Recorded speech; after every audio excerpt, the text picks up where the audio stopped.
Hey, welcome back to Pete Plays. Today we are playing Super Mario Kart, as you can see. We're going to take a week off from... Well, we're not really taking a week off from anything. We're taking a week off from Undertale. And then doing more things. We're not going to start Undertale next week. I just mean, like, I've got an idea of some things I want to do, but I was thinking, I don't do a lot of racing games. I think the last racing game I did was Micro Machines Racing, and that was like 8 months ago. So thought we would play some Super Mario Kart, have a good week. And since this is a game that's, you know, it's not repetitive, but it is one of those things where, you know, it's kind of the same thing over and over. Excuse me. I thought I would do something a little different than I normally do. I've done this a couple times with varying results. I thought I would always be Koopa. That's the rule of the game. I thought I would do a thing where while I work through each of the cups and try to get special cup, I would answer some questions. And if those of you who know me, like in real life, know that I am a philosophy professor. Brrr, there we go. And, oh, crud. So I thought, you know, who doesn't love big philosophy questions? And I think that philosophy is just one of those things that people, like, just don't know a lot about because we don't learn it in school, really. It kind of has a connotation of, like, oh, people learn about it in college, and then they kind of turn into big jerks. Get him. And, you know, sort of know-it-alls who basically just do, like, intellectual parlor tricks. But really, it's super important, and it kind of structures the way that we think in general. Oh, crud! Pew! Ha-ha! Like, we don't think the way we think currently unless philosophy has been happening for, you know, 3,000 years.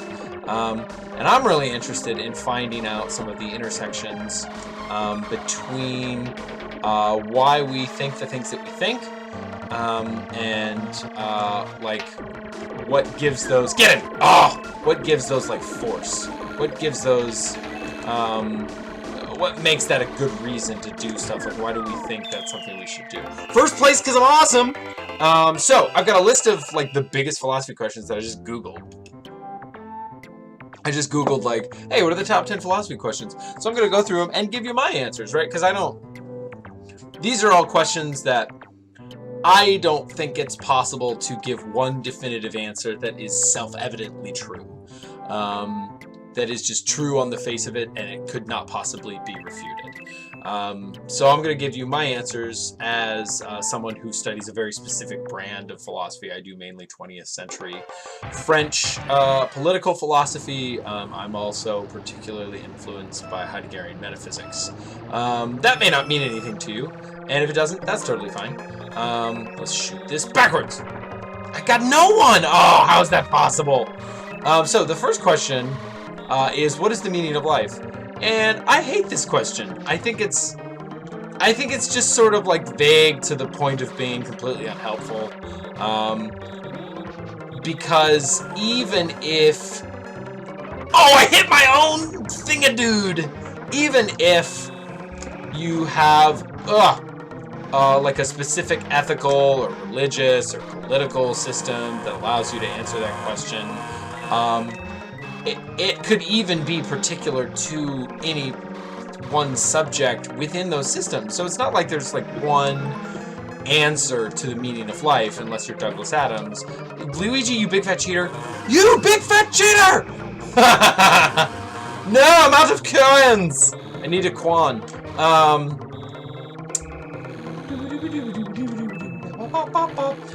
So the meaning of life, I don't know, 42, right? That's what Douglas Adams would say in the Hitchhiker's Guide. Yes, to the galaxy. Whee! Oh, that did not last nearly as long as I wanted it to. Go, go, go.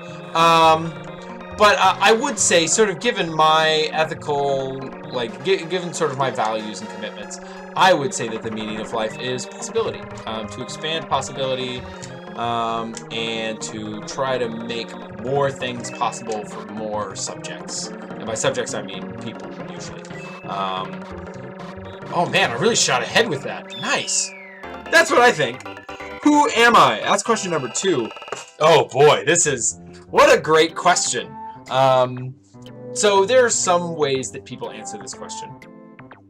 There are lots of different ways. Like, you could be a being created by a deity with a purpose. You could be the end result of a giant process of evolution, that there was no particular reason for you to have ended up this way other than all of the sort of combined forces of biological processes. You could be the way, like, who you are because of fate. All different kinds of things. Yes, I got Luigi. I hate him. He's my nemesis. In case you didn't know, I'll take a brief break from the question here for a second. In Super Mario Kart, you have, like, when you're a character, you have a sort of nemesis, and they're the one that is always like strongest. Their AI is the strongest against you. Man, I'm booking it right now. This is awesome. Also, when you get over 10 coins, you get top speed, or I think it's 10.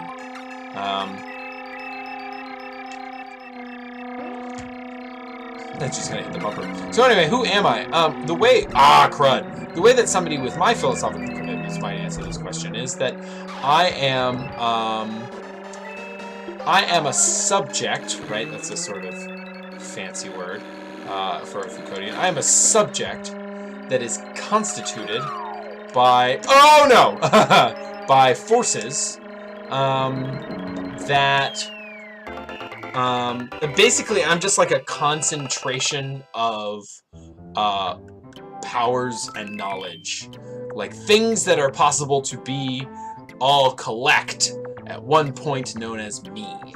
And that seems super weird and abstract, but the idea behind that is, like, trying to take into account the fact that I am who I am, not completely through my own doing. I did not raise myself. If I were me, only because of me, I would have, like, not made it out of infancy, right? Like, I can't feed myself, I can't do anything. So there are all of these factors. I didn't get anybody. There are all of these factors that are, like, totally out of my control, right? Like, where was I born? Was I born into a specific cultural tradition? Did I have a kind of religion? Was I raised by parents? Was I raised by grandparents? Was I raised in a democracy? Did I read? What language did I learn? All of these questions are completely are completely out of my control for a long time, really, and even to some extent, through, like, my adulthood, right? He's coming for me! Drive! If I want to, like, think in Mandarin, I have to learn Mandarin. And I am always, no matter how fluent I could become in Mandarin, I'm gonna be different than a native Mandarin speaker. My brain has just developed differently. Get away! Oh no! No! I don't want it! Right, so, like, I'm sort of at the mercy of crud, of my circumstances, but not completely, right? Like, we all admit that at the very least, it appears that I can choose things, right? I at least have the illusion of choice, and as a sort of aside, I would argue that the illusion of choice is as good as choice. I can't. We'll get to this soon with one of the questions, but basically, I can't know whether or not. Yes, that one was tough. I can't know whether or not I actually have choice. It's not the kind of thing that is able to be known and applied a true or false value, like a truth value, like true or false. So I just go with one answer. Yeah, I don't know. Where was I? I think I got sight. This happens often. Okay, I'm pretty much locked into first place, but I want to go for the perfecto. See if I'm surprised I'm doing this well. I haven't played this in a long time. I played it over Thanksgiving with my brother. Oh shoot. And he won. He beat me. But then I beat him at Madden, so that's all that matters. Pew! Get somebody. I did not get anyone. Yeah, so who I am. Shoot! Who I am has to do with Heidegger calls it thrownness. And basically, or facticity, crud muffins. Basically what he means by that is, there are a series of facts, literally, about me that are kind of like, they're not unchangeable, but they're the sort of like the way, this is not going well, the way things are, right? I was born in the United States. I can't change that. Oh yeah. Oh baby. Oh, I'm about to just take out so many people. Come on, I want to run over somebody. I want to run. No! I want to run you over. No, I didn't get to run anybody over. Come here. Yes! Oh, man. Eat it, Luigi. Yeah, so I can't not be born in the United States. It's already happened to me. It's part of my facticity. But Foucault has this idea, what he calls counterconduct, that we are conducted, and you can think about that in the way of a sort of like train conductor, right? We are conducted to act in certain ways, to be in certain ways. Like, we're conducted to be certain kinds of subjects. And we can't control what kind of subject we are 100% of the time. But sometimes we can resist the kinds of subjects that all the powers and systems out there are trying to make us, right? Maybe I'm trying to think of a good example of this that doesn't get super political like right off the bat. But I mean, Foucault is explicitly political.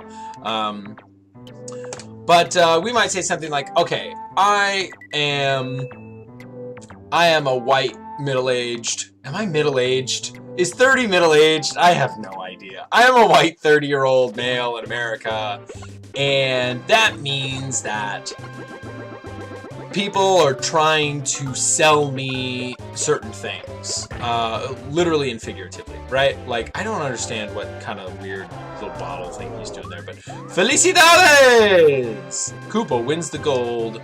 Great race. I want to tweet that. Okay. Let's do flower cup.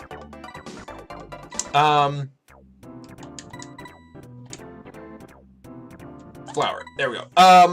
Yeah, so like, you know, people are trying to sell me a car, or I'm getting to the age where people might think that I would want to own a home, or get married, or you know, just buy certain kinds of things, right? So people are always trying to sell me things, and that means that they're trying to constitute me as a certain kind of subject that does certain kinds of things, right? And when I am a predictable subject that does certain kinds of things, I can be, I hesitate to use the word controlled, but like my actions can be accounted for and predicted. This is part of what Foucault calls biopower, right? Like when we look at like big populations of people and we can predict what they might do, that's biopower. When we can sort of account for the stuff. Oh lordy, there we go. But maybe I don't want to buy a house. Maybe I don't want to get married. Maybe I don't want to buy a new car. I do want to buy a new car. I really wish. But here's, like, for me, in a way that I might be being counterconductive, is I might say, you know what? I'm 30. let's pretend I have lots of money. It's not true. Let's pretend I have lots of money. The sort of like advertising forces would be saying something like, you have this much money, therefore you should buy a car that's commensurate with your income. If I make $300,000 a year, they might be telling me to like buy a really fancy expensive car. I don't know what a fancy expensive car would be, because I don't know anything about cars. But I might say, I want to drive a Subaru Outback. A used one at that, or certified pre-owned. Right? That might be an example of how, if I made that decision consciously and said, I understand that there are forces that are trying to get me to do this, and I want to resist that because I want to be a different kind of person. I want to be the kind of person that doesn't put a lot of stock in my status, and insofar as it can be known and understood through what car I drive, right? That might be, I can't get it. That might be an example of me performing counter contact. Now that's a pretty benign example, and honestly I think good for coding would push back on it, but I was trying to find something that's, you know, sort of, yeah, nailed somebody with that. Trying to find an example that's, you know, sort of relatively innocuous, but also illustrates the concept. So, who am I? My answer to that question would be, who do I want to be? Or I guess that would be a sort of counter question. Ah! That was a net loss. Oh. Haha! Tricky Dave. Who do I want to be? And in that way, something I'm really interested in is, how does Foucault sort of help us engage in like a kind of postmodern virtue ethics? Ah, crud weasels. Don't touch me. There we go. And virtue ethics is an ethical theory that's built upon, like, all the rules are kind of built upon the idea of, like, what kind of person do I want to be, or what kind of subject, or what kind of moral agent do I want to be? Like, that's the overriding ethical concern.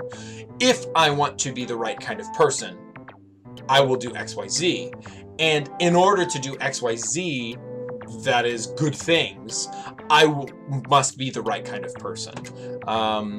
So in sort of like traditional utilitarian theory, which is like, hey, let's maximize the most good for the most people, the right answer could be obtained by anybody, so maybe even regardless of motives, right? Like, oh, you did the good thing because the most good happened. But in virtue ethics, and I would say to a possibly lesser degree, but maybe not in deontological ethics, if you are not the right kind of person, doing the right thing is not possible to you, even if you act in the quote-unquote way that matches rightness, right? Like, in order to be virtuous in Aristotle, you have to do the right thing. You have to know the right thing to do. You have to desire the right thing, and then you have to do it. If you know the right thing and do the right thing, but you kind of like, oh, I guess I'll do the right thing, right? For him, that's not bad, but that's not virtue. He calls that continence. And it basically just means, hey, you're on the way to virtue, maybe. But for Aristotle, surprisingly, very few people are actually virtuous. I want to move on to question 3, because this is a fantastic question. Stop. I hate that Luigi gets invincibility whenever the heck he wants. Could I be living in a matrix? I have to say that the answer to that question is unequivocally yes. It is a possibility that we are living in a simulation. And it's because, yeah, nailed it. Because I agree with the conclusion of a paper that I wish I could remember the gentleman's name. It was published almost 20 years ago. But basically the idea of the paper is there are like 3 possibilities. 1, humans will all become extinct before we have the capability of making simulations that are indistinguishable from reality. The second possibility is that humans could do that, but we just chose not to. Or will choose not to. I think I got another life. I'm not really sure why. And the third possibility is we are living in a simulation. And the reason he comes to that conclusion is because there's this whole sort of like algebra to it that I don't know exactly how to explain off the top of my head, but basically the idea is if this is a simulation, then there's like a possibility that like we could be living in one version of like, you know, 2018 2.0, right? We could also be living in 2018 3.0, and like there's an infinite a near approaching infinite, I guess, number of possible simulations and only one non-simulation. And basically when you do all the when you do all the math of the odds, you find out that yeah, the odds are overwhelmingly in favor of the likelihood that we are living in a simulation. And this does not distress me. I know some people like literally lose sleep over this, and I don't want to like make fun of them. I'm not in the business of making fun of people who are thinking deeply and metaphysically, right? Like that would be silly, because that's my job, to try to get people to think deeply about things. But I do see this as a relatively inconsequential question.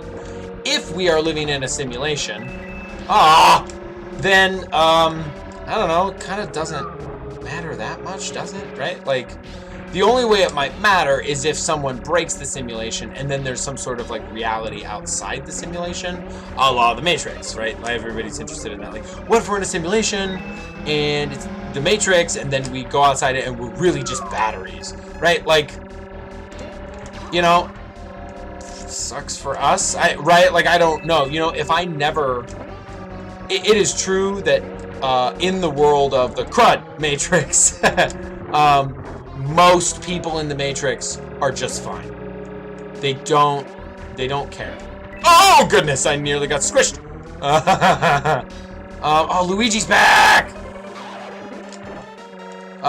Yeah, so in the world of the Matrix, most people don't know it, right? They don't have any idea. Shoot! No, I took a wrong turn. Oh no. Oh, I'm the dumbest. I'm the dumbest boy alive. Let's see if I can make up at least second place. Oh, yeah. Principessa fell in the lava. Yeah, second place. I'm still overall in first, but there goes my perfecto. I don't think you have to have flawless victory in order to get the special cup. I think you just need 3 golds. Well, what in tarnation? Yeah, it's like, dude, most people living in the Matrix are just fine, right? They don't think like, oh no, what if this isn't reality? And also, like, my metaphysics about like what reality is don't really allow me to have that as a concern. Because for me, like, when we think of reality, we tend to think of the sort of Cartesian, like, well, you know, there's what's happening in my brain, and then reality is what's really out there. And that's one way of thinking about it, and I don't want to, you know, get into a deep metaphysical discussion, because we're playing Mario Kart, and this is fun. Can I make this turn, baby? I think that's kind of like I don't like understanding reality in that way. Like, I'm a part of a tradition that understands it differently. And I think that because I don't think of reality and like, what if what's in my brain doesn't match what's actually out there, because I don't have that question, the whole like, oh, are we in the Matrix, doesn't bother me. Because, no, I wanted the speedy uppy! Oh man, I need to finish ahead of Luigi to win. crud weasels. Yeah, but you know, there are people who I think this paper got a little more popular recently because Elon Musk was talking about it, and he seems to think that the theory is plausible. And you know, that doesn't mean you have to. Like, Elon Musk is just a guy. I mean, he's a rich guy who does some cool things, and he's also pretty intelligent. But gotta make it. Get the. Oh, I didn't get it. Right. Just because Elon Musk believes something doesn't mean you have to. But that's the sort of like one sort of high-profile person who has like engaged with that paper. Go go go go go go go go.